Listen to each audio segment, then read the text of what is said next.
ഇക്വഡോറിന്റെ അതിശക്തമായ വെല്ലുവിളി അതിജീവിച്ച് അർജന്റീന കോപ്പ അമേരിക്കയുടെ സെമിഫൈനലിലേക്ക് മുന്നേറിയിരിക്കുകയാണ്. പെനാൽറ്റി ഷൂട്ടൌട്ടിൽ 2-നെതിരെ 4 ഗോളിനാണ് അർജന്റീനയുടെ ജയം. നിശ്ചിത സമയത്ത് ഇരു ടീമും ഓരോ ഗോൾ വീതം നേടി. പെനാൽറ്റി ഷൂട്ടൌട്ടിലെ ആദ്യ കിക്ക് നായകൻ ലയണൽ മെസ്സി പാഴാക്കി. മെസ്സിയുടെ കിക്ക് പോസ്റ്റിൽ തട്ടിത്തെറിക്കുകയായിരുന്നു. ഇതിനുശേഷം ഇക്വഡോറിന്റെ 2 കിക്കുകൾ തട്ടിയകറ്റിയ എമിലിയാനോ മാർട്ടിനസ് ആണ് അർജന്റീനയെ രക്ഷിച്ചത്. മത്സരത്തിൽ അർജന്റീൻ താരങ്ങളുടെ പ്രകടനത്തിന്റെ അടിസ്ഥാനത്തിൽ ESPN നൽകിയ റേറ്റിംഗ് പരിശോധിക്കുകയാണ് ഈ വീഡിയോയിൽ. 10-ൽ 9 റേറ്റിംഗ് നേടിയ എമി മാർട്ടിനസ് ആണ് 1-ാം സ്ഥാനത്ത്. 14-ാം മിനിറ്റിൽ മികച്ചൊരു സേവ് നടത്തിയ എമി മാർട്ടിനസ് ഷൂട്ടൌട്ടിൽ അക്ഷരാർത്ഥത്തിൽ അർജന്റീനയുടെ രക്ഷകനായി.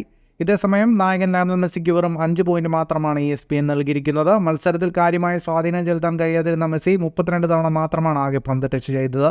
2011 ശേഷം മെസ്സിയുടെ ഏറ്റവും മോശം പ്രകടനമായിരുന്നു ഇത്. ഷൂട്ടൌട്ടിൽ പെനാൽറ്റി പാഴാക്കിയിട്ടും പരിക്കുമാറി എത്തിയ മെസ്സിയുടെ സാന്നിധ്യം സഹതാരങ്ങൾക്ക് മാനസികമായി നൽകിയ ഊർജ്ജം പരിഗണിച്ചാണ് മെസ്സിക്ക് 5 പോയിന്റ് നൽകിയിരിക്കുന്നത്. മെസ്സിക്കും ലൗറ്റേറോ മാർട്ടിനസിനും കോച്ച് ലയണൽ സ്കലോണിക്കുമാണ് ഏറ്റവും കുറച്ച് റേറ്റിംഗ് കിട്ടിയിരിക്കുന്നത്. സ്കലോണിക്കും ലൗറ്റേറോയ്ക്കും 5 പോയിന്റ് വീതമാണുള്ളത്. Nahuel Molina, Cristian Romero, Nicolas Tagliafico, Rodrigo De Paul എന്നിവർക്ക് 6 പോയിന്റ് വീതം കിട്ടിയപ്പോൾ Nicolas Gonzalez, Alexis Mac Allister, Lisandro Martinez എന്നിവർക്ക് 7 പോയിന്റ് വീതം കിട്ടി.